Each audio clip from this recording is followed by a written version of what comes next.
வைட்டி fans எல்லோரும் நல்லா இருக்கீங்களா? இன்றைக்கி வந்து இந்த பெருங்காயம் பற்றி பார்க்கலாம். கட்டி பெருங்காயம் இதனோட யூசேஜ் எப்படின்னு பார்க்கலாம். மேக்ஸிமம் வந்து ஹவுஸ் ஒய்ஃபுங்க எல்லாமே வந்து இந்த சாம்பார் ரசத்துக்கெல்லாம் யூஸ் பண்ணுறது அந்த பாக்ஸில் வரும்ல, குட்டி பாக்ஸில் அந்த டப்பா தான் அதிகமாக யூஸ் பண்ணுவாங்க.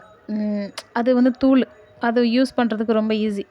டக்கு டக்குன்னு எடுத்து நம்ம தேவையான அளவுக்கு கொட்டிட்டு யூஸ் பண்ணிக்கலாம். ஆனால் இந்த கட்டி பெருங்காயத்தை வந்து ரெகுலர் யூஸ்க்கு மேக்ஸிமம் யாரும் யூஸ் பண்ணியிருக்க மாட்டாங்கன்னு நினைக்கிறேன். எனக்கு தெரியல யூஸ் பண்ணுறீங்களா என்னென்னு. ஆனால் நான் யூஸ் பண்ணதில்லை இது வரைக்கும். நான் அந்த பாக்ஸ் தான் வாங்கி தூள் தான் யூஸ் பண்ணியிருக்கேன். ஆனால் இது நான் சாம்பார் தூள் அரைக்கும்போது இதனுடைய ஸ்மெல்லும் அந்த சின்ன பாக்ஸில் வருதில்ல, அந்த கண்டெய்னரில் இருக்கிற டேஸ்ட்டும் ரொம்பவே வித்தியாசமாக இருக்குது. டேஸ்ட்டு எப்படின்னு தெரியல, எனக்கு டேஸ்ட்டெல்லாம் கண்டுபிடிக்க தெரியாதுங்க. ஆனால் ஸ்மெல் பார்த்தீங்கன்னா இதில் வந்து அதிகமான ஸ்மெல் இருக்குங்க இந்த கட்டி பெருங்காயத்தில். ஸோ அப்போ தான் நான் யோசித்தேன். அவ்வளோ நாள் எனக்கு தெரியல. அதுக்கப்புறம் தான் நான் யோசித்தேன். நான் மிளகாப்பொடி அரைக்க தான் எனக்கு தெரிஞ்சது. முன்னாடியெல்லாம் என்னோடய மாமியார் தான் அரைப்பாங்க. அவங்க இறந்ததுலேருந்து நான் தான் அரைச்சிட்ருக்கேன் இப்போது. அம்மா அரைச்சி தருவாங்க. பட் நானே அரைச்சிக்கிறேன். வேண்டாம்மா நானே அரைச்சிக்கிறேன்னு சொல்லிட்டு என்னோடய ஸ்டைலில் நானே அரைக்கிறேன்.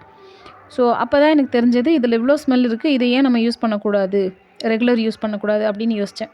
அப்போ தான் இதை வாங்கிட்டு வந்து இது ரொம்பவே அப்படியே ஒரு மாதிரி ஈரமாக இருக்கிற மாதிரி தான் இருக்கும்.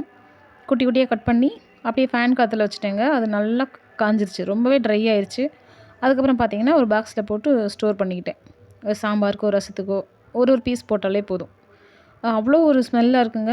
அவ்வளோ ஒரு டேஸ்ட்டாகவும் இருக்குது. எனக்கு என்னமோ இந்த இது யூஸ் பண்ணதுக்கப்புறம் அந்த சாம்பாருக்கு தனியாக ஒரு டேஸ்ட்டும் ஒரு ஸ்மெல்லும் கிடைக்கிற மாதிரி எனக்கு ஒரு ஃபீல் ஆகுது. ஸோ உங்களுக்கு இந்த வீடியோ பிடிச்சிருந்ததுன்னா சிரமம் பார்க்காம இந்த கட்டி பெருங்காயம் வாங்கி இது மாதிரி குட்டி குட்டியாக கட் பண்ணி யூஸ் பண்ணுங்கள். தேங்க்யூ.